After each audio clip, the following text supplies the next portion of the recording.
आप सुन रहे हैं जगत गुरु तत्वदर्शी संत रामपाल जी महाराज द्वारा लिखित पुस्तक जीने की राह का पेज नंबर 217।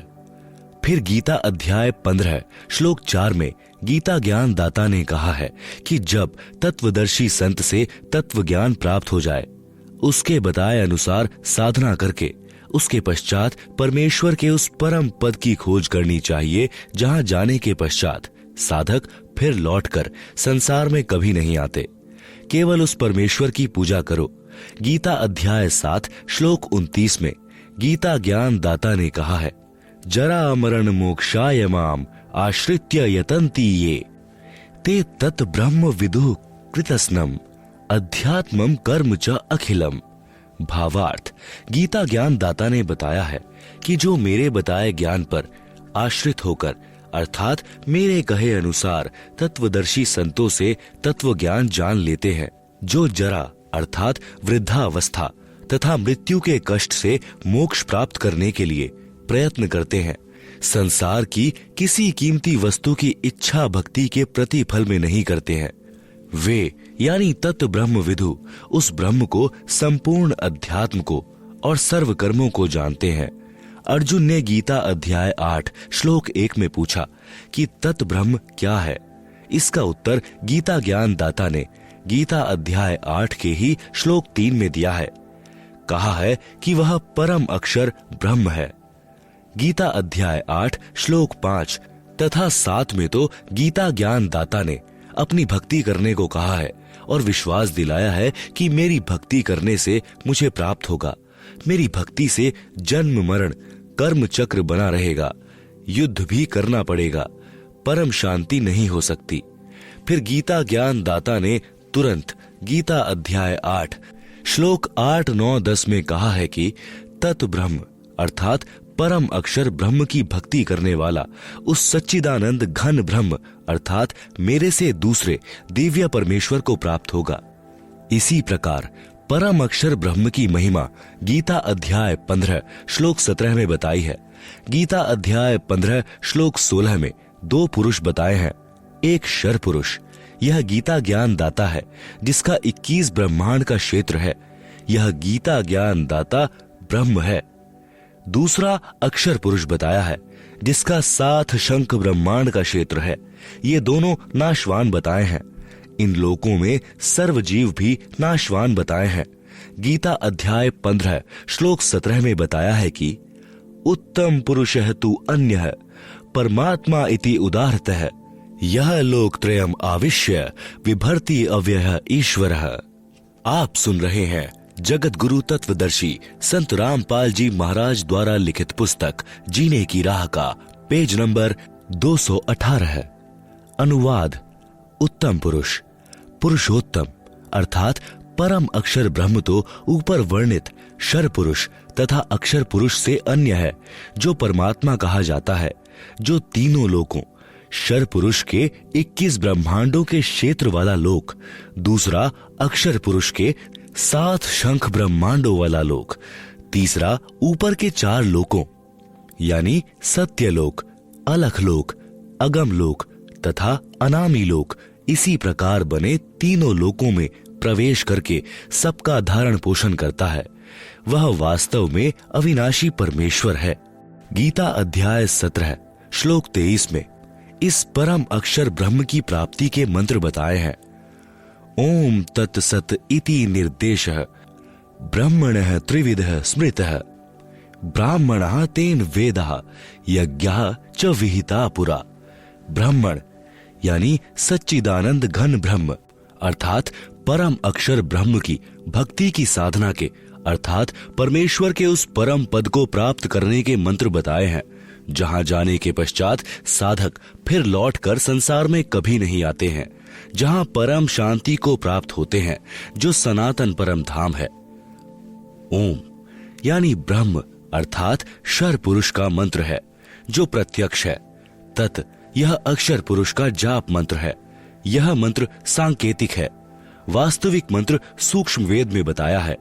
यह मंत्र दीक्षा के समय दीक्षार्थी को सार्वजनिक किया जाता है, अन्य को नहीं बताया जाता। सत यह परम अक्षर पुरुष की साधना का मंत्र है। यह भी सांकेतिक है। दीक्षार्थी को दीक्षा के समय बताया जाता है। यथार्थ मंत्र सूक्ष्म वेद में लिखा है। यही प्रमाण साम वेद के मंत्र संख्या 822 में भी है कि 3 नाम के जाप से पूर्ण मोक्ष प्राप्त होता है। संख्या नंबर 822 साम वेद उतार्चिक अध्याय 3 खंड नंबर 5 श्लोक नंबर 8 संत रामपाल दास द्वारा भाषा भाष्य। मनीषी भी पवते पूर्य है कविर न भीर्यत है परीकोशा अशिष्यदत त्रितस्य नाम जनयन मधु शरण्येन्द्रस्य वायु सख्याय वर्धयन। शब्दार्थ पुवर्य है यानी सनातन अर्थात सबसे प्रथम प्रकट।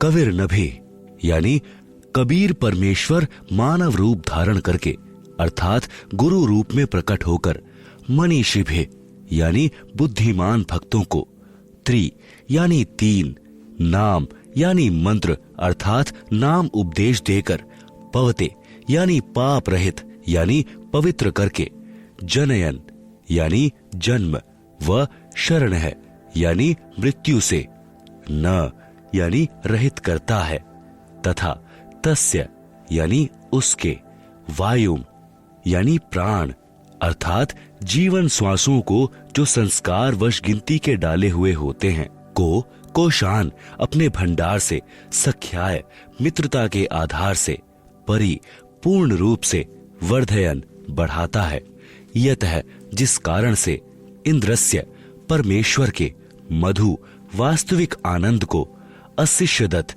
अपने आशीर्वाद प्रसाद से प्राप्त करवाता है। आप सुन रहे हैं जगत गुरु तत्वदर्शी संत रामपाल जी महाराज द्वारा लिखित पुस्तक जीने की राह का पेज नंबर 219।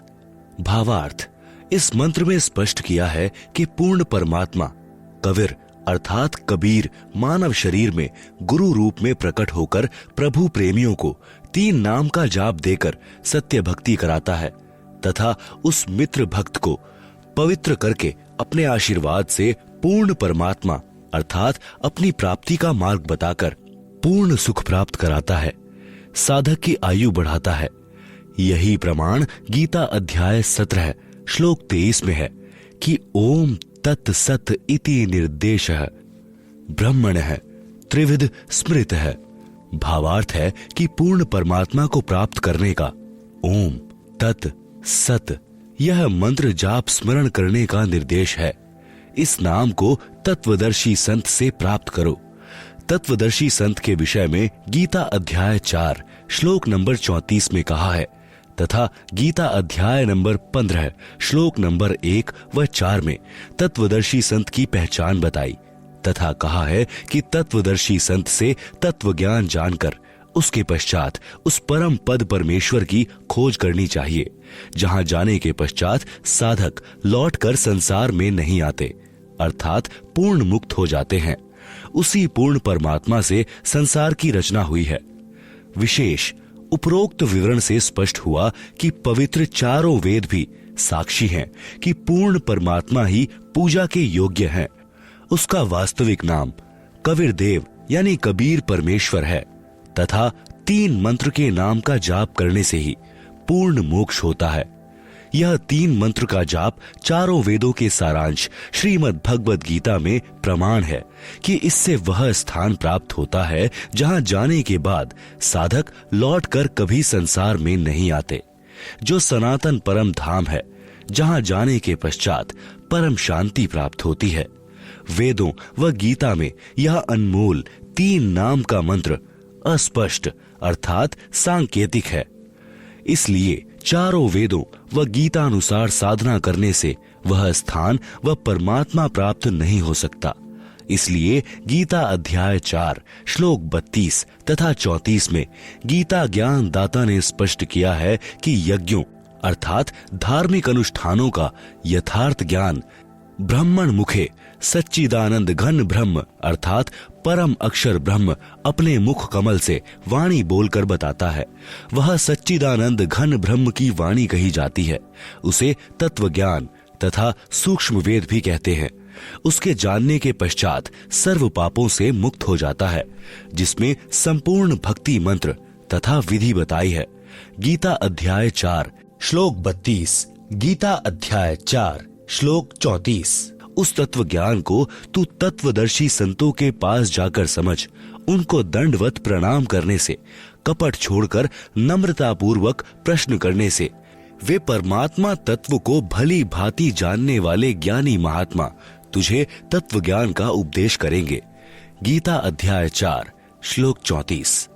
सज्जनों, वह तत्वदर्शी संत यह दास यानी संत रामपाल दास है। वह तत्व ज्ञान मेरे पास है। मेरे अतिरिक्त वर्तमान में किसी के पास नहीं है। विश्व में लगभग 7 अरब मानव आबादी है। इन अरबों मनुष्यों में मेरे अतिरिक्त कोई इस ज्ञान को जानने वाला नहीं है।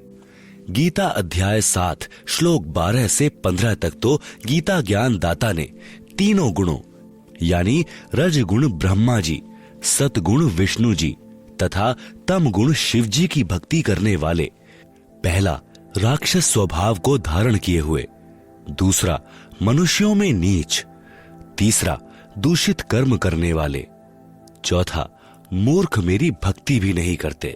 आप सुन रहे हैं जगत गुरु तत्वदर्शी संत रामपाल जी महाराज द्वारा लिखित पुस्तक जीने की राह का पेज नंबर 220। फिर गीता ज्ञान दाता ने गीता अध्याय 7 श्लोक 16 से 18 तक अपनी साधना करने वालों की स्थिति बताई है कि मेरी भक्ति 4 प्रकार के, पहला आर्थ, दूसरा अथार्थी, तीसरा जिज्ञासु, चौथा ज्ञानी करते हैं। इनमें केवल ज्ञानी साधक श्रेष्ठ बताया, परंतु वह भी तत्व ज्ञान न होने के कारण मेरे वाली अर्थात ब्रह्म की अनुतम अर्थात घटिया गति में ही स्थित रह गया। गीता अध्याय 7 श्लोक 19 में गीता ज्ञान दाता ने कहा है कि मेरी पूजा भी जन्म जन्मांतरों के अंत के जन्म में कोई ज्ञानी आत्मा ठीक से करता है, अन्यथा अन्य उपासना में ही लगे रहते हैं। यह बताने वाला महात्मा तो बहुत दुर्लभ है कि केवल वासुदेव अर्थात सर्वगतम ब्रह्म ही सब कुछ है। उसी की भक्ति से परम शांति प्राप्त होती है। उसी की भक्ति से सनातन परम धाम प्राप्त होता है। उसी की भक्ति से वह परम पद प्राप्त होता है, जहां जाने के पश्चात साधक फिर लौटकर संसार में कभी नहीं आते। वह परम अक्षर ब्रह्म सर्व का उत्पत्ति करता है। वही संसार रूपी वृक्ष की मूल है, जो तीनों लोकों में प्रवेश करके सबका धारण पोषण करता है। वही पाप नाशक है, वही पूर्ण मोक्षदायक है। उसी की भक्ति करनी चाहिए। प्रिय पाठकों, वह तत्वदर्शी संत वर्तमान में यह दास यानी संत रामपाल दास है। मेरे पास संपूर्ण वेद शास्त्रों का ज्ञान है। वासुदेव भगवान की भक्ति के संपूर्ण मंत्र हैं। अब वासुदेव की परिभाषा बताते हैं। वासुदेव की परिभाषा गीता अध्याय 3 श्लोक 14-15 में कहा है कि संपूर्ण प्राणी अन्न से उत्पन्न होते हैं। अधिक जानकारी पृष्ठ 215-216 पर है, वहां से पढ़ें। यहां पर केवल इस विषय को लेते हैं। फिर कहा है कि ब्रह्म अर्थात शर पुरुष की उत्पत्ति अविनाशी परमात्मा से हुई है, जिसके विषय में गीता अध्याय 15 श्लोक 17 में कहा है। इससे सिद्ध है कि सर्वगतम ब्रह्म यानी सर्वव्यापी परम अक्षर ब्रह्म अर्थात वासुदेव सदा ही यज्ञों में प्रतिष्ठित है। विचार करें, सर्वगतम ब्रह्म का अर्थ है सर्वव्यापी परम अक्षर परमात्मा। गीता अध्याय 3 श्लोक 15। पहला, श्री ब्रह्मा जी, श्री विष्णु जी तथा श्री शिव जी तीनों देवता एक ब्रह्मांड में बने। तीनों लोकों यानी स्वर्गलोक, पृथ्वीलोक, पाताल लोक में केवल एक एक विभाग अर्थात गुण के प्रधान हैं। ये सर्वगतम ब्रह्म अर्थात सर्वव्यापी परमात्मा यानी वासुदेव नहीं है। दूसरा, ब्रह्म अर्थात शर पुरुष, यह केवल 21 ब्रह्मांडों का प्रभु है। यह भी सर्वव्यापी अर्थात वासुदेव नहीं है। तीसरा, अक्षर पुरुष, यह केवल 7 शंख ब्रह्मांडों का प्रभु है। यह भी सर्वव्यापी अर्थात वासुदेव नहीं है। चौथा, परम अक्षर ब्रह्म। यह सर्व ब्रह्मांडों का स्वामी है, सर्व का धारण पोषण करने वाला है। यह वासुदेव है। विशेष अधिक जानकारी के लिए पढ़ें इसी पुस्तक के सृष्टि रचना अध्याय में। आप सुन रहे हैं जगत गुरु तत्वदर्शी संत रामपाल जी महाराज द्वारा लिखित पुस्तक जीने की राह का पेज नंबर 221। जैसा कि आप जी को पूर्व में बताया है कि परम अक्षर ब्रह्म स्वयं पृथ्वी पर प्रकट होकर अच्छी आत्माओं को मिलते हैं, उनको तत्व ज्ञान बताते हैं। इसी विधानानुसार वही परमात्मा संत गरीबदास जी को गांव छुड़ानी, जिला झज्जर, प्रांत हरियाणा सन 1727 में मिले थे। एक जिंदा महात्मा की वेशभूषा में थे। गरीबदास जी की आत्मा को उस सनातन परम धाम में ले गए थे। फिर ऊपर के सर्व ब्रह्मांडों तथा प्रभुओं की स्थिति बताकर तत्व ज्ञान से परिचित कराकर वापस शरीर में छोड़ा था। उस समय संत गरीबदास जी की आयु 10 वर्ष थी। उस दिन संत गरीबदास जी को मृत जानकर चिता पर रखकर अंतिम संस्कार की तैयारी कर रहे थे। उसी समय उनकी आत्मा को शरीर में प्रवेश करा दिया। जीवित होने पर सर्वकुल के लोगों की खुशी का ठिकाना नहीं रहा। उसके पश्चात संत गरीबदास जी ने एक अनमोल ग्रंथ की रचना की। उसमें आंखों देखा तथा स्वयं परमात्मा द्वारा बताए ज्ञान को बताया, जो एक गोपाल दास नामक दादूपंथी साधु ने लिखा था, जो वर्तमान में प्रिंट करा रखा है। पंजाब प्रांत में लुधियाना शहर के पास एक वासियर गांव है। उसमें एक प्रभु प्रेमी व्यक्ति राम राय उर्फ झूमकरा रहता था। उसने संत गरीबदास जी की महिमा सुनी तो दर्शनार्थ गांव छुड़ानी में चला आया। संत गरीबदास जी ने यह ज्ञान सुनाया, जो इस दास यानी संत रामपाल दास को संत गरीबदास से प्राप्त हुआ है, जो आप जी को इस पुस्तक तथा अन्य पुस्तकों के द्वारा सुनाया है। उस राम राय ने प्रश्न किया कि हे महात्मा जी, यह ज्ञान तो आज तक किसी ने नहीं बताया। संत गरीबदास जी ने वाणी के द्वारा बताया, कोटियों मध्य कोई नहीं, राई झूम करा, अरबों में कोई गरक सुनो, राई झूम करा। अनुवाद व भावार्थ। संत गरीबदास जी ने बताया कि यह ज्ञान करोड़ों में किसी के पास नहीं मिलेगा, अरबों में किसी एक के पास मिलेगा। वह संत सर्व ज्ञान संपन्न, संपूर्ण साधना के मंत्रों से गरक अर्थात परिपूर्ण होता है। प्रिय पाठकों, वह संत वर्तमान में बरवाला जिला हिसार वाला है। ज्ञान समझो और लाभ उठाओ। प्रश्न, प्राचीन काल से चली आ रही भक्ति की साधना को आप गलत कैसे कह सकते हो? जैसे तप सर्व ऋषि जन किया करते थे, हम सर्व हिंदू समाज में देख रहे हैं। सब हरे कृष्णा हरे राम, राधे राधे श्याम मिला दे, ओम नमः शिवाय, ओम नमो भगवते वासुदेवाय नमः, जय सिया राम, राधे श्याम, ओम तत्सत में से कोई एक मंत्र का जाप करते आ रहे हैं, वर्तमान में भी कर रहे हैं। श्री रामचंद्र जी, श्री कृष्ण जी को हम पूर्ण परमात्मा मानते हैं, इसलिए इनके नाम जपते हैं। आप इन नाम जाप मंत्रों को व्यर्थ जाप बताते हैं। स्पष्टीकरण दें। आप सुन रहे हैं जगत गुरु तत्वदर्शी संत रामपाल जी महाराज द्वारा लिखित पुस्तक जीने की राह का पेज नंबर 222। उत्तर, प्राचीन काल में यदि यह साधना होती और ये मंत्र होते तो श्रीमद् भगवद गीता अध्याय 4 श्लोक 1-2 में गीता ज्ञान दाता ये नहीं कहते कि यह योग अर्थात जो भक्ति विधि मैं गीता ज्ञान में बता रहा हूं, अब यह लुप्त प्राय हो गया है, नष्ट हो गया है। यह ज्ञान तथा भक्ति मैंने सूर्य देव से कही थी। फिर मनु ने अपने पुत्र इक्ष्वाकु को कहा। फिर कुछ राज ऋषियों ने जाना। अब बहुत समय से अर्थात द्वापर से बहुत समय पहले से ही लुप्त था तथा मनु, इक्ष्वाकु आदि सर्व सतयुग के प्रथम चरण में हुए थे। यदि आप श्री रामचंद्र जी पुत्र राजा दशरथ तथा श्री कृष्णचंद्र पुत्र श्री वासुदेव को पूर्ण परमात्मा मानते हैं, इसलिए इनके नाम हरे राम हरे कृष्ण आदि आदि जाप करते हैं और इन्हीं से मोक्ष मानते हैं, तो श्रीमद् भगवत गीता में वर्णित यथार्थ प्राचीन योग अर्थात भक्ति की विधि के विपरीत होने से व्यर्थ है। शास्त्र विधि त्याग कर मनमाना आचरण हुआ, जिस कारण से उपरोक्त प्रश्न में लिखे अन्य मंत्र भी शास्त्र प्रमाणित नहीं है, इसलिए व्यर्थ है।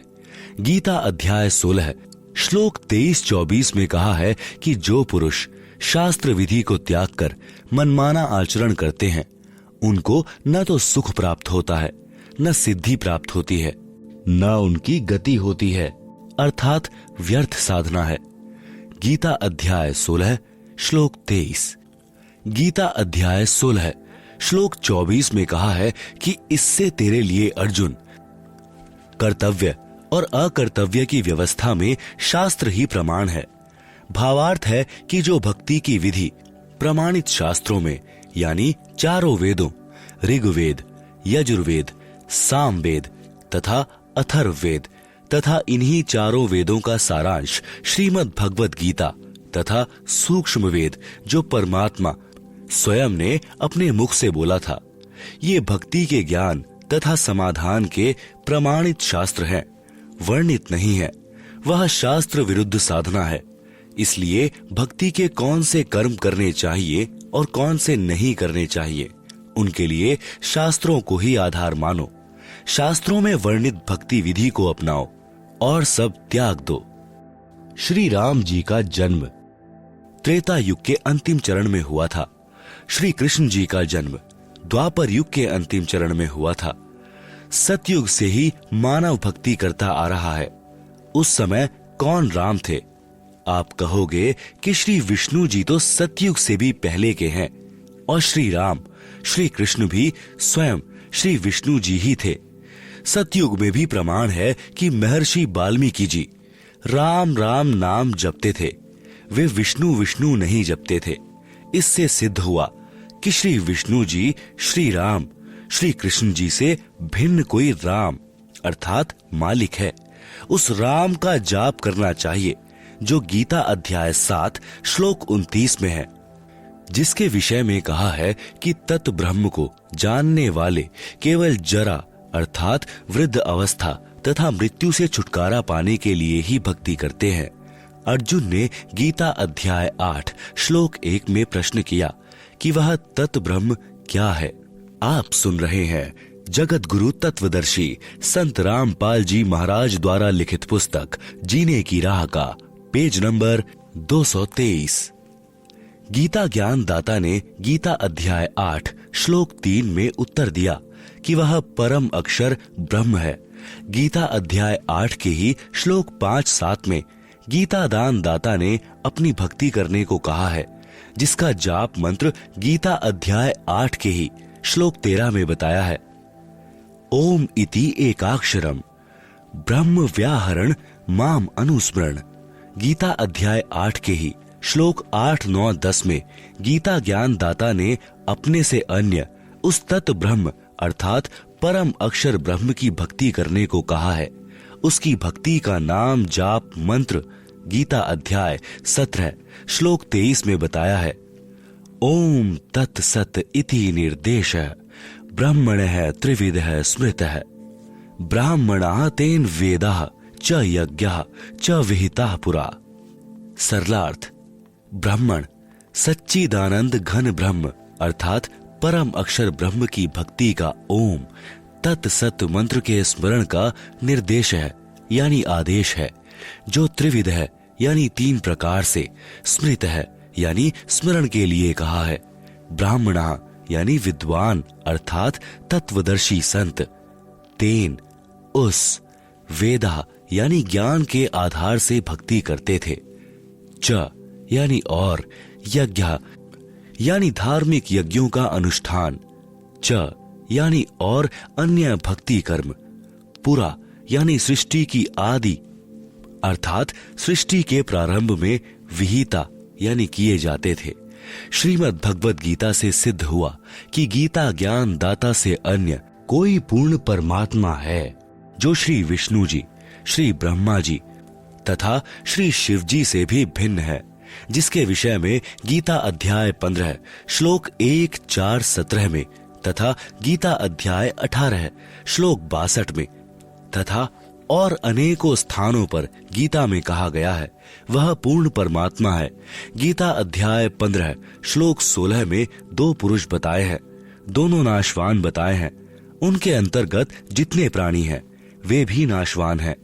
पहला शर पुरुष है, यह केवल 21 ब्रह्मांडों का प्रभु है। दूसरा अक्षर पुरुष, यह 7 शंख ब्रह्मांड का प्रभु है। ये दोनों ही पूर्ण परमात्मा नहीं है। गीता अध्याय 15 श्लोक 16। गीता अध्याय 15 श्लोक 17 में गीता ज्ञान दाता ने कहा है कि उत्तम है पुरुष है तू अन्य है, अर्थात पुरुषोत्तम तो कोई ऊपर वर्णित दोनों पुरुषों यानी शर पुरुष तथा अक्षर पुरुष से भिन्न है, जिसको परमात्मा इति उदाहृत है यानी परमात्मा कहा गया है। यह लोकत्रयम यानी जो तीनों लोकों में आविश्य विभर्ति यानी प्रवेश करके धारण पोषण करता है। अव्ययः ईश्वरः यानी अविनाशी परमेश्वर है। गीता अध्याय 15 श्लोक 17। पूर्ण परमात्मा परम अक्षर ब्रह्म है, सिद्ध हुआ। उसकी भक्ति का मंत्र ओम तत्सत है, यह भी सिद्ध हुआ। ओम तत्सत जो 3 मंत्र हैं, ये उपरोक्त तीनों प्रभुओं यानी ओम, शर पुरुष अर्थात शर ब्रह्म गीता ज्ञान दाता का, तत् यह सांकेतिक है जो इसी पुस्तक में पूर्व में विवरण है, वहां पढ़ें। यह तत् नाम जाप अक्षर पुरुष का है। सत यह भी सांकेतिक है। अधिक विस्तार पूर्व में दिए प्रकरण में इसी पुस्तक में पढ़ें। यह सत मंत्र परम अक्षर ब्रह्म का है। श्रीमद् भगवद गीता में ये पूर्ण मोक्ष प्राप्ति के सांकेतिक मंत्र हैं, जो आज तक यानी सन 2012 तक किसी ने नहीं स्पष्ट किए। आप जी जो हरि ओम तत्सत जाप करते हैं वह भी व्यर्थ है, क्योंकि आप जी को तत् तथा सत के वास्तविक मंत्रों का ज्ञान नहीं है। आप सुन रहे हैं जगत गुरु तत्वदर्शी संत रामपाल जी महाराज द्वारा लिखित पुस्तक जीने की राह का पेज नंबर 224। उदाहरण, एक धनी व्यक्ति ने अपने धन को अपने घर में गड्ढा खोदकर दबा दिया। उस स्थान का केवल धनी व्यक्ति को ही पता था। उस धनी व्यक्ति ने एक बही यानी पैड में सांकेतिक स्थान लिख दिया। धनी व्यक्ति की मृत्यु अचानक हो गई। पिता का संस्कार करके पुत्रों ने वह पैड उठाई जिसमें पिताजी कहता था कि इस बही में धन कहाँ है। यह लिखा है जिसे पिताजी किसी को नहीं दिखाते थे। धनी व्यक्ति के मकान के आगे आंगन था। उस आंगन के एक कोने में मंदिर बना था। बही यानी पैड में लिखा था कि चांदनी 14 रात्रि 2 बजे सारा धन मंदिर के गुंबज में दबा रखा है। लड़कों ने मंदिर का गुंबज रात्रि के 2 बजे फोड़कर धन खोजा, कुछ नहीं मिला। बच्चों को बड़ा दुख हुआ। एक दिन उनके पिता का मित्र दूसरे गांव से शोक व्यक्त करने आया। बच्चों ने यथास्थान पर धन न मिलने की चिंता जताई। उस धनी के मित्र ने वह बही मंगाई और व्याख्या पढ़ी तो कहा कि मंदिर के गुंबज का पुनः निर्माण कराओ। वैसा ही कराना। मैं फिर किसी दिन आऊंगा, तब धन वाला स्थान बताऊंगा। वह व्यक्ति चांदनी 14 को आया। रात्रि के 2 बजे जिस स्थान पर मंदिर के गुंबज की चांद की रोशनी से छाया थी, उस स्थान पर खुदाई कराई। सारा धन जो बही में लिखा था वह मिल गया। बच्चे खुश तथा धनी हुए। आप जी जो हरि ओम तत्सत का जाप कर रहे हो, आप मंदिर का गुंबज खोद रहे हो, कुछ भी हाथ नहीं आएगा। यथास्थान वास्तविक मंत्र मेरे यानी रामपाल दास के पास है। उनको ग्रहण करके भक्ति धनी तथा सुखी हो। प्रश्न, राधा जी गांव बरसाना उत्तर प्रदेश नजदीक वृंदावन की रहने वाली थी। वहां के व्यक्ति राधे राधे नाम जपते हैं। सुबह सुबह या कभी कभी आपस में मिलते हैं तो वे राम राम नहीं बुलाते, वे कहते हैं चाचा राधे राधे। चाचा कहता है कि बेटा राधे राधे। क्या वे मूर्ख हैं? उत्तर, तत्व ज्ञान के अभाव से लोग वेद को सत्य ज्ञान मानकर यह शास्त्र विरुद्ध मंत्रों का जाप चल रहा है। वैसे तो आप जी को पूर्व में स्पष्ट कर ही दिया है कि गीता अध्याय 16 श्लोक 23-24 में कहा है कि जो शास्त्र विधि को त्याग कर मनमाना आचरण करते हैं, अर्थात जो नाम जाप शास्त्रों में नहीं है उनका जाप करते हैं, उनको न सुख प्राप्त होता है, न सिद्धि प्राप्त होती है, न उनकी गति होती है, अर्थात व्यर्थ जाप साधना है। इससे तेरे लिए अर्जुन कर्तव्य और अकर्तव्य की व्यवस्था में शास्त्र ही प्रमाण है। यह पहले बता चुका हूं। अब बात है कि चाचा भतीजा राधे राधे शब्द क्यों उच्चारण करते हैं। आप जानते हैं कि राधा जी कौन थी? राधा भगवान श्री कृष्ण जी की प्रेमिका थी। उस समय बरसाना गांव के व्यक्ति राधा जी को कुलटा, बदचलन, निर्लज आदि आदि विशेषणों से संबोधित करते थे। कहते थे कि यह दूसरे गांव के नंद बाबा के लड़के से छिप छिप कर मिलने जाती है, इसे अपने घर पर भी ना आने देना, बेटियों पर गलत प्रभाव पड़ेगा। श्रीमान जी, अब उसी बरसाना के व्यक्ति राधा जी के लिए स्वयं स्त्री पुरुष युवतियां कहते हैं कि राधे राधे शाम मिला दे। जैसा कि आप जी ने पूर्व के प्रश्न में बताया था कि हम यह नाम भी जाप करते हैं, अब न राधा जी हैं और न श्री कृष्ण जी।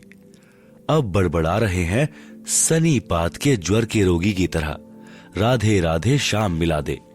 यही स्थिति अन्य मंत्रों की है जो आपने पूर्व प्रश्न में कहे हैं, उनकी जानो, वे भी शास्त्र प्रमाणित न होने से व्यर्थ हैं। आप सुन रहे हैं जगत गुरु तत्वदर्शी संत रामपाल जी महाराज द्वारा लिखित पुस्तक जीने की राह का पेज नंबर 225। अब आपके इस प्रश्न का उत्तर बताता हूं कि चाचा भी कहता है राधे राधे, भतीजा भी कहता है राधे राधे। आपको भी पता है कि राधा जी श्री कृष्ण जी की प्रेमिका थी। आपको यह भी पता है कि जब रुक्मणी जी को श्री कृष्ण जी भगाकर रथ में बैठाकर लाने लगा तो रुक्मणी जी का भाई अपनी बहन को छुड़ाने के लिए घोड़े पर सवार होकर पीछे दौड़ा था। श्री कृष्ण जी ने पहले तो उसे पीटा था, फिर रथ के पीछे बांधकर घसीटा था। रुक्मणी जी भी श्री कृष्ण जी की प्रेमिका थी। उनके बीच में रुक्मणी का भाई आया था। उसकी क्या दशा की थी? श्री कृष्ण जी ने रुक्मणी की प्रार्थना पर रुक्मणी के भाई की जान बख्शी थी। यदि आज भगवान कृष्ण वर्तमान में होते, राधा भी होती और बरसाना वाले चाचा भतीजा आपस में ये शब्द बोलते कि राधे राधे, तो क्या श्री कृष्ण जी पसंद करते? कभी नहीं। चाचा भतीजा दोनों को रथ से बांधकर घसीटते। यदि आप किसी की प्रेमिका का नाम लेकर बड़बड़ाओगे तो प्रेमी के ऊपर कैसी गुजरेगी? यदि ताकतवर होगा तो मुंह फोड़ देगा, कमजोर होगा तो रोएगा, उसकी जान को कोसेगा। क्या वह प्रसन्न होगा? नहीं। इसलिए ये नाम जो शास्त्र प्रमाणित नहीं है, उनका जाप व्यर्थ है। शास्त्र प्रमाणित नाम मेरे पास हैं, आओ और अपना कल्याण कराओ। प्रश्न, आपने प्रश्न यानी पूर्ण गुरु की क्या पहचान है के उत्तर में एक स्थान पर लिखा है कि प्रमाणित हुआ कि ओम नाम का जाप शास्त्र प्रमाणित है। काल ब्रह्म की पूजा करनी चाहिए या नहीं के उत्तर में बहुत सारे ऋषियों की पूजा को शास्त्र विधि त्याग कर मनमाना आचरण कही है जो ओम नाम का जाप करते थे। उत्तर, वे ऋषि जी ओम नाम के जाप के साथ हट करके घोर तप भी करते थे, जिस कारण से उनकी साधना को शास्त्र विरुद्ध कहा है। ओम नाम का जाप शास्त्र प्रमाणित तो है परंतु मोक्षदायक नहीं है, जिससे अनुत्तम गति यानी मुक्ति प्राप्त होती है। इसलिए उन ऋषियों की पूजा विधि शास्त्र विरुद्ध है। वेद तथा गीता में उस पूर्ण परमात्मा की भक्ति करने को कहा है। उसकी भक्ति न करके मनमानी पूजा शास्त्र विरुद्ध है। आप सुन रहे हैं जगत गुरु तत्वदर्शी संत रामपाल जी महाराज द्वारा लिखित पुस्तक जीने की राह का पेज नंबर 226। प्रश्न, महर्षि वाल्मीकि जी तो सत्य युग में हुए थे, वे भी राम राम जपते थे, क्या यह मंत्र भी शास्त्र प्रमाणित नहीं है? उत्तर, पूर्व में बताया है कि गीता अध्याय 4 श्लोक 1-2 में गीता ज्ञान दाता ने बताया है कि यह ज्ञान मैंने सूर्य को सुनाया था, उसने अपने पुत्र मनु जी को सुनाया, फिर कुछ एक राज ऋषियों को प्राप्त हुआ। सत्य युग के प्रारंभ में ही ये सब सूर्य, मनु व राजर्षि हुए हैं। उनके बाद यह ज्ञान नष्ट हो गया था। महर्षि वाल्मीकि जी को सप्त ऋषि मिले थे, उन्होंने तपस्या करके सिद्धियां प्राप्त की थी। वही हठ योग करके तप विधि महर्षि वाल्मीकि जी को उन्होंने बता दी।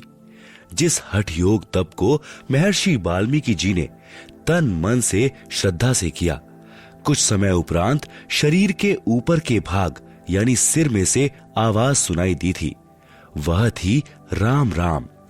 उसी शब्द का उच्चारण महर्षि वाल्मीकि जी तपस्या के दौरान करने लगे।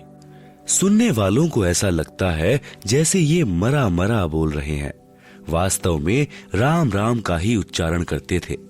उनको तपस्या का परिणाम मिला, उनमें सिद्धियां प्रवेश हो गई, उनकी दिव्य दृष्टि खुल गई, जिस कारण से उन्होंने श्री रामचंद्र जी के जन्म से हजारों वर्ष पूर्व ही रामायण अर्थात श्री रामचंद्र जी के जन्म की जीवन की सर्व घटनाएं लिख दी थी।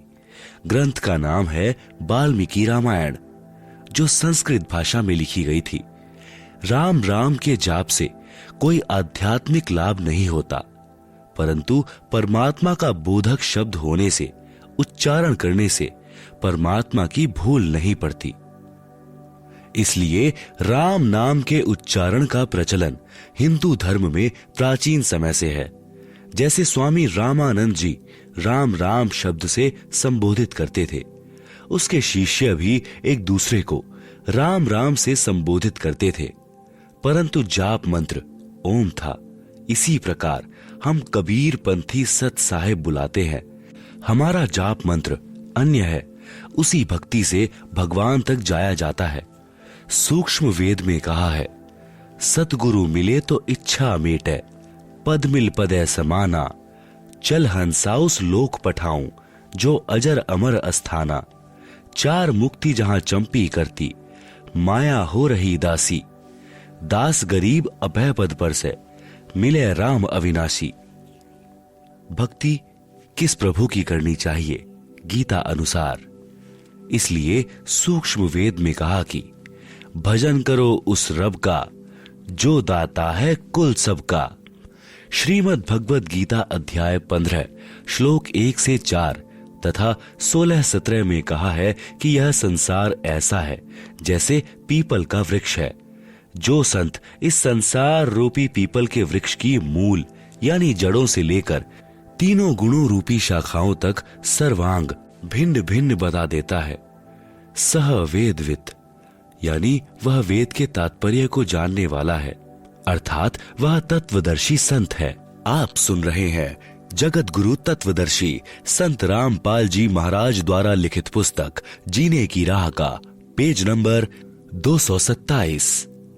अपने द्वारा रची सृष्टि का ज्ञान तथा वास्तविक अध्यात्म ज्ञान परमात्मा स्वयं पृथ्वी पर प्रकट होकर अपने मुख कमल से सुनाता है।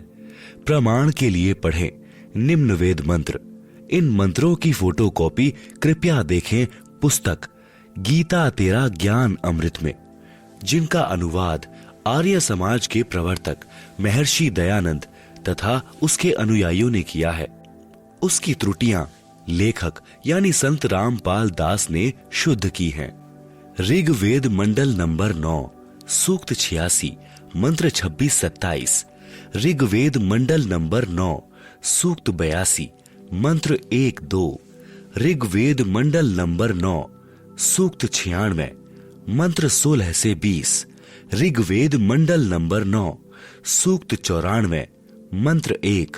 ऋग्वेद मंडल नंबर 9 सूक्त 95 मंत्र 2।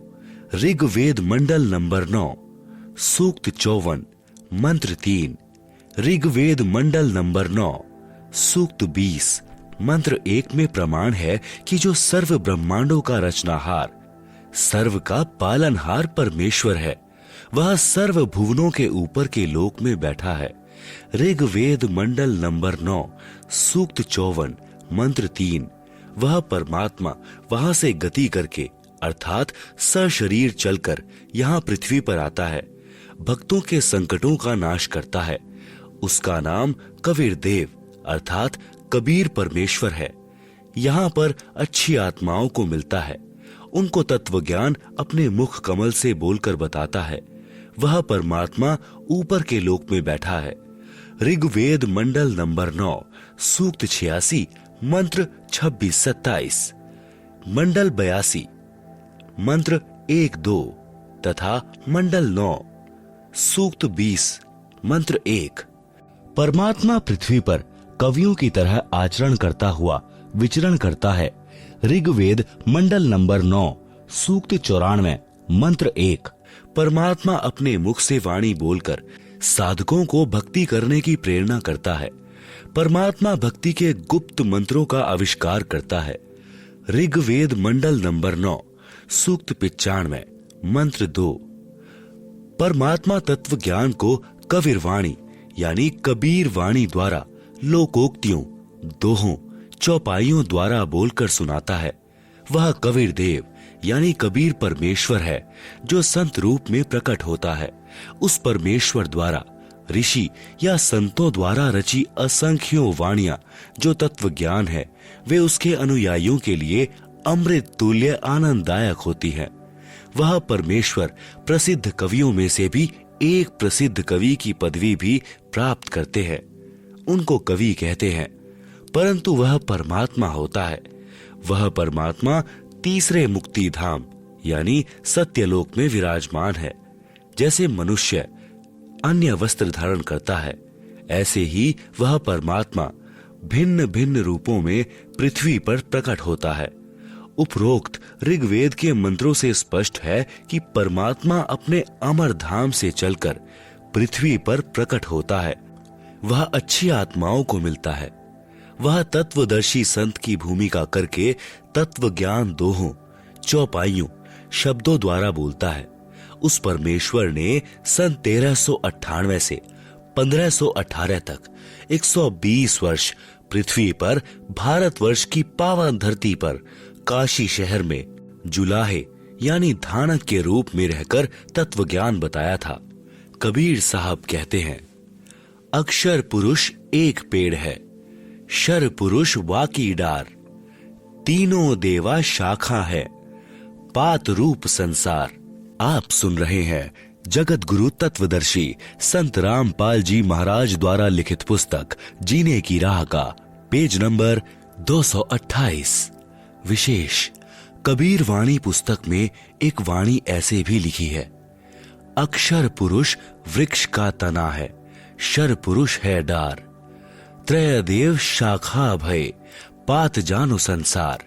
सरलार्थ, वृक्ष का जो हिस्सा पृथ्वी से बाहर दिखाई देता है, उसकी जानकारी बताई है कि वृक्ष का जो तना होता है उसे तो अक्षर पुरुष जाने। तने के ऊपर कई मोटी डार निकलती हैं, उनमें से एक डार को शर पुरुष जाने। फिर उस डार के मानो 3 शाखा निकली हैं। वे तीनों देवता रजगुण ब्रह्मा जी, सतगुण विष्णु जी तथा तमगुण शिव जी जाने, और उन शाखाओं पर लगे पत्ते जीव जंतु जाने। परमेश्वर कबीर जी ने तत्व ज्ञान में सब ज्ञान बताया है। गीता अध्याय 4 श्लोक 32 में भी कहा है कि यज्ञों अर्थात धार्मिक अनुष्ठानों की जानकारी ब्रह्मणः मुखे यानी सच्चिदानंद घन ब्रह्म अर्थात परम अक्षर ब्रह्म ने अपने मुख कमल से बोली, वाणी में विस्तार के साथ कही है, वह तत्व ज्ञान है। गीता अध्याय 4 श्लोक 34 में कहा है कि जो तत्व ज्ञान परमात्मा स्वयं बताता है, उसको उसके कृपा पात्र संत ही समझते हैं। उस तत्व ज्ञान को तू तत्वदर्शी संतों के पास जाकर समझ। उनको दंडवत प्रणाम यानी पृथ्वी पर पेट के बल लंबा लेटकर प्रणाम करके नम्रता पूर्वक प्रश्न करने से वे तत्वदर्शी संत तत्व ज्ञान का उपदेश करेंगे। परमेश्वर ने यह तत्व ज्ञान स्वयं पृथ्वी पर प्रकट होकर बताया था। गीता अध्याय 15 श्लोक 1 में तत्वदर्शी संत की पहचान बताई है। जो संत संसार रूपी वृक्ष को मूल यानी जड़ से लेकर सर्व अंगों को जानता है, वह तत्वदर्शी संत है। अब जाने संसार रूपी वृक्ष के सर्वांग। पहला, मूल यानी जड़। यह परम अक्षर ब्रह्म है जो सबका मालिक है, सबकी उत्पत्ति करता है, सबका धारण पोषण करने वाला है, जिसकी जानकारी गीता अध्याय 8 श्लोक 1 के प्रश्न का उत्तर गीता अध्याय 8 के ही श्लोक 3, 8, 9, 10 तथा 20, 21, 22 में दिया है। उसी का वर्णन गीता अध्याय 15 श्लोक 17 में है। जैसे गीता अध्याय 15 श्लोक 16 में दो पुरुष बताए हैं, एक शर पुरुष, दूसरा अक्षर पुरुष। ये दोनों तथा इनके अंतर्गत जितने शरीरधारी प्राणी हैं वे सब नाशवान हैं। जीव आत्मा तो किसी की नहीं मरती। गीता अध्याय 15 के ही श्लोक 17 में कहा है कि उत्तम पुरुष है, अर्थात पुरुषोत्तम तो अन्य है, अन्य ही है, जिसे परमात्मा इति उदाहृत है, यानी परमात्मा कहा जाता है। यह लोकत्रयम यानी जो तीनों लोकों में अविश्य विभर्ति यानी प्रवेश करके सबका धारण पोषण करता है, अव्यय है, ईश्वर है, अविनाशी परमेश्वर है। यह परम अक्षर ब्रह्म संसार रूपी वृक्ष की मूल यानी जड़ रूप परमेश्वर है। यह वह परमात्मा है जिसके विषय में संत गरीब दास जी ने कहा है, भजन करो उस रब का जो दाता है कुल सब का। आप सुन रहे हैं जगत गुरु तत्वदर्शी संत रामपाल जी महाराज द्वारा लिखित पुस्तक जीने की राह का पेज नंबर 229। यह असंख्यों ब्रह्मांडों का मालिक है। यह शर पुरुष तथा अक्षर पुरुष का भी मालिक तथा उत्पत्ति करता है। दूसरा, अक्षर पुरुष, यह संसार रूपी वृक्ष का तना जाने, यह 7 शंख ब्रह्मांडों का मालिक है, नाशवान है। तीसरा, शर पुरुष, यह गीता ज्ञान दाता है, इसको शर ब्रह्म भी कहते हैं। इसे संसार वृक्ष की डाढ़ जानो, यह केवल 21 ब्रह्मांडों का मालिक है, नाशवान है। चौथा, तीनों देवता, रजगुण ब्रह्मा, सतगुण विष्णु तथा तमगुण शिव, संसार रूपी वृक्ष की 3 शाखाएं। ये एक ब्रह्मांड में बने 3 लोकों यानी पृथ्वी लोक, पाताल लोक तथा स्वर्ग लोक में एक एक विभाग के मंत्री हैं, मालिक हैं। जैसे रजगुण विभाग के श्री ब्रह्मा जी मालिक हैं, जिसके प्रभाव से सर्व प्राणी संतानोत्पत्ति करते हैं। सतगुण विभाग के श्री विष्णु जी मालिक हैं, जिससे एक दूसरे में ममता बनी रहती है, कर्मानुसार सर्व का किया फल देते हैं। तमोगुण विभाग के श्री शंकर जी मालिक हैं, जिसके कारण सर्व का अंत होता है। और पात रूप में संसार के प्राणी जानो, यह है संसार रूपी वृक्ष के सर्वांगों की भिन्न भिन्न जानकारी। यह ज्ञान स्वयं परमेश्वर कबीर जी ने अपने मुख कमल से बोला था। वह कबीर वाणी, कबीर बीजक, कबीर शब्दावली तथा कबीर सागर में श्री धनी धर्मदास यानी बांधवगढ़ वाले द्वारा लिखा गया था। उस परमेश्वर ने तो बताया ही था, या वर्तमान में इस दास यानी संत रामपाल दास ने समझा है। यह कृपा परमेश्वर कबीर जी की ही है कि संपूर्ण अध्यात्म ज्ञान मुझे प्राप्त है। गीता अध्याय 15 श्लोक 1 के अनुसार तत्वदर्शी संत की पहचान से भी यह सिद्ध हुआ कि यह दास यानी संत रामपाल दास वह तत्वदर्शी संत है। आप सुन रहे हैं जगत गुरु तत्वदर्शी संत रामपाल जी महाराज द्वारा लिखित पुस्तक जीने की राह का पेज नंबर 230। गीता अध्याय 15 श्लोक 1 से 4 तथा 16 से 17 का सारांश रूप में ऊपर जड़ नीचे शाखा वाला उल्टा लटका हुआ संसार रूपी वृक्ष का चित्र दिया गया है, जिसे आप पुस्तक में देख सकते हैं। आप सुन रहे हैं जगत गुरु तत्वदर्शी संत रामपाल जी महाराज द्वारा लिखित पुस्तक जीने की राह का पेज नंबर 231। पुनः प्रसंग पर आते हैं कि भजन करो उस रब का जो दाता है कुल सबका।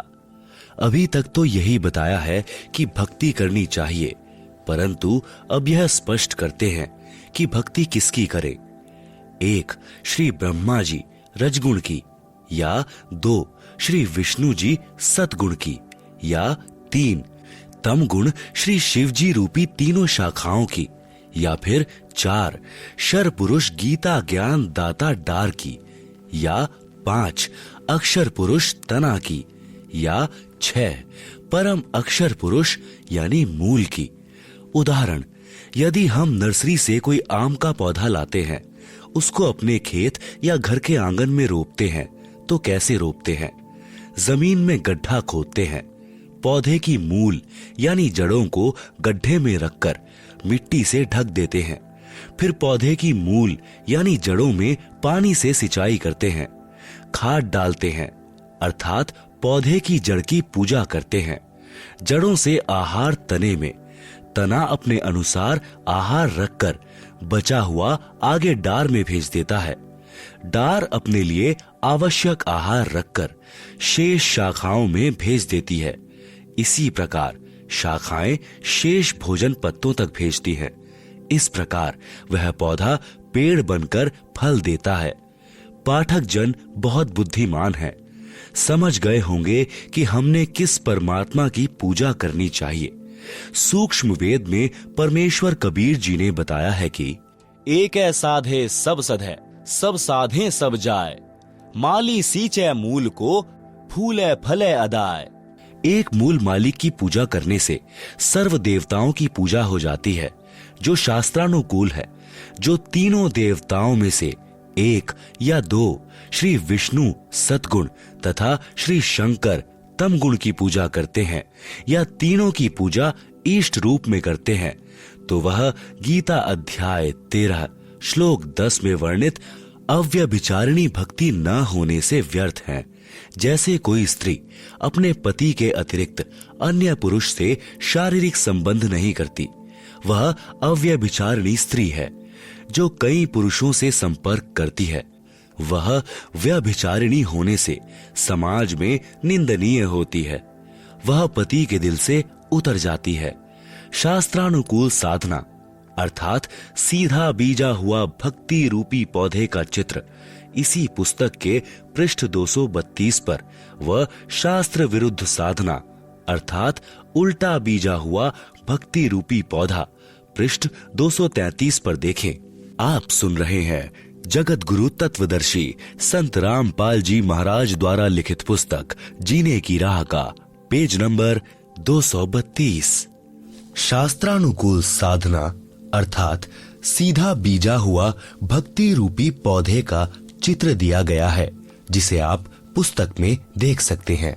जगत गुरु तत्वदर्शी संत रामपाल जी महाराज द्वारा लिखित पुस्तक जीने की राह के पेज नंबर 233 में शास्त्र विरुद्ध साधना अर्थात उल्टा बीजा हुआ भक्ति रूपी पौधे का चित्र दिया गया है, जिसे आप पुस्तक में देख सकते हैं। आप सुन रहे हैं जगत गुरु तत्वदर्शी संत रामपाल जी महाराज द्वारा लिखित पुस्तक जीने की राह का पेज नंबर 234। उपरोक्त प्रमाणों से स्पष्ट हुआ कि एक मूल मालिक की भक्ति करने से साधक का आत्म कल्याण संभव है। अन्य प्रमाण गीता अध्याय 3 श्लोक 10 से 15 में इसी उपरोक्त भक्ति का समर्थन किया है। गीता अध्याय 3 श्लोक 10। प्रजापति ने अर्थात कुल के मालिक ने सृष्टि के आदि में यज्ञ सहित अर्थात धार्मिक अनुष्ठानों के ज्ञान सहित प्रजाओं को उत्पन्न करके आदेश दिया था कि तुम सब धार्मिक अनुष्ठानों द्वारा वृद्धि को प्राप्त हो। यह यज्ञ अर्थात धार्मिक अनुष्ठान तुम लोगों को इच्छित भोग प्रदान करने वाले हैं। गीता अध्याय 3 श्लोक 10। इस शास्त्रानुकूल धार्मिक अनुष्ठान द्वारा देवताओं यानी संसार रूपी पौधे की शाखाओं को उन्नत करो अर्थात पूर्ण परमात्मा यानी मूल मालिक को इष्ट मानकर साधना करने से शाखाएं अपने आप उन्नत हो जाती हैं, जैसा कि पूर्व में स्पष्ट हो चुका है। फिर वे देवता शाखाएं बड़ी होकर फल देंगी। तुम लोगों को उन्नत करें अर्थात जब हम शास्त्रानुकूल साधना करेंगे तो हमारे भक्ति कर्म बनेंगे। कर्मों का फल ये तीनों देवता श्री ब्रह्मा जी, श्री विष्णु जी तथा श्री शिव जी रूपी शाखाएं ही देते हैं। इस प्रकार एक दूसरे को उन्नत करते हुए तुम्हारा कल्याण होगा तथा इससे दूसरे परमात्मा को प्राप्त हो जाओगे। यह ज्ञान गीता ज्ञान दाता बता रहा है। गीता अध्याय 3 श्लोक 11। शास्त्रानुकूल किए गए यज्ञ अर्थात अनुष्ठानों द्वारा बढ़ाए हुए देवता अर्थात संसार रूपी पौधे की शाखाएं तुम लोगों को बिना मांगे ही इच्छित भोग निश्चय ही देते रहेंगे। जैसे पौधे की मूल की सिंचाई करने से पौधा पेड़ बन जाता है, वह शाखाएं फलों से लदपद हो जाती हैं। फिर उस वृक्ष की शाखाएं अपने आप प्रति वर्ष फल देती रहेंगी। यानी आप जी का किया शास्त्रानुकूल भक्ति कर्म का फल जो संचित हो जाता है, उसे यहीं देवता आपको देते रहेंगे। आप मांगो या ना मांगो, यदि उन देवताओं द्वारा दिया गया आपका कर्म संसार का धन पुनः धर्म में नहीं लगाया तो वह साधक भक्ति का चोर है। वह भविष्य में पुण्य रहित होकर हानि उठाता है। गीता अध्याय 3 श्लोक 12। यज्ञ से बचे हुए अन्न को खाने वाले संत जन सब पापों से मुक्त हो जाते हैं। भावार्थ है कि तत्वदर्शी संत सर्वप्रथम परम अक्षर ब्रह्म को भोग लगाकर फिर बचे हुए भोजन को सर्व भक्तों में वितरित करता है। यह पहचान है सत्य साधना की। तो वह संत सर्व भक्ति मंत्र भी शास्त्रानुकूल देता है, जिस कारण से साधक सर्व पापों से मुक्त होकर सत्य लोक में चला जाता है। और जो पापी लोग शास्त्र विधि अनुसार धार्मिक क्रियाएं नहीं करते या धर्म नहीं करते, केवल अपने शरीर पोषण के लिए अन्न पकाते हैं, वे तो पाप को ही खाते हैं। गीता अध्याय 3 श्लोक 13। संपूर्ण प्राणी अन्न से उत्पन्न होते हैं अर्थात अन्न खाने से शरीर में संतानोत्पत्ति का पदार्थ बनता है, जिससे सर्व प्राणियों की उत्पत्ति होती है। अन्न की उत्पत्ति वृष्टि से होती है।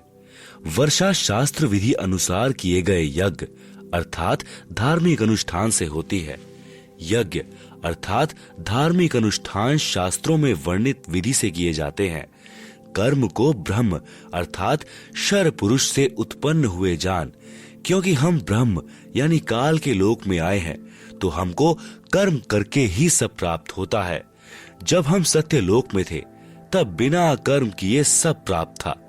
इसलिए कहा है कि कर्म को ब्रह्म यानी काल से उत्पन्न जान तथा ब्रह्म यानी काल की उत्पत्ति अविनाशी परमात्मा से हुई, जिसका वर्णन गीता अध्याय 15 श्लोक 17 में है तथा सृष्टि रचना अध्याय में पढ़ें। इससे सिद्ध होता है कि सर्वगतम ब्रह्म यानी सर्वव्यापी परम अक्षर परमात्मा अर्थात परम अक्षर ब्रह्म सदा ही यज्ञों में अर्थात धार्मिक अनुष्ठानों में प्रतिष्ठितम यानी प्रतिष्ठित हैं। अर्थात सब धार्मिक क्रियाओं में परम अक्षर ब्रह्म ईष्ट रूप में पूज्य है। गीता अध्याय 3 श्लोक 14-15। परम अक्षर ब्रह्म गीता ज्ञान दाता से अन्य है। गीता ज्ञान दाता ने स्वयं गीता अध्याय 18 श्लोक 62 में कहा है कि हे भारत, तू सर्व भाव से उस परमेश्वर अर्थात परम अक्षर ब्रह्म की शरण में जा। उस परमेश्वर की कृपा से ही तू परम शांति को तथा शाश्वत स्थान अर्थात सनातन परम धाम को प्राप्त होगा। गीता अध्याय 15 श्लोक 4 में गीता ज्ञान दाता ने बताया है कि तत्वदर्शी संत मिलने के पश्चात तत्व ज्ञान रूपी शस्त्र द्वारा अज्ञान को काटकर परमेश्वर के उस परम पद की खोज करनी चाहिए, जहां जाने के पश्चात साधक फिर लौटकर कभी संसार में जन्म नहीं लेते, अर्थात उनको सनातन परम धाम प्राप्त हो जाता है। जहां परम शांति है, कोई कष्ट नहीं है, वहां मृत्यु नहीं होती, वहां वृद्धावस्था नहीं होती, किसी पदार्थ का अभाव नहीं है। जिस परमेश्वर से संसार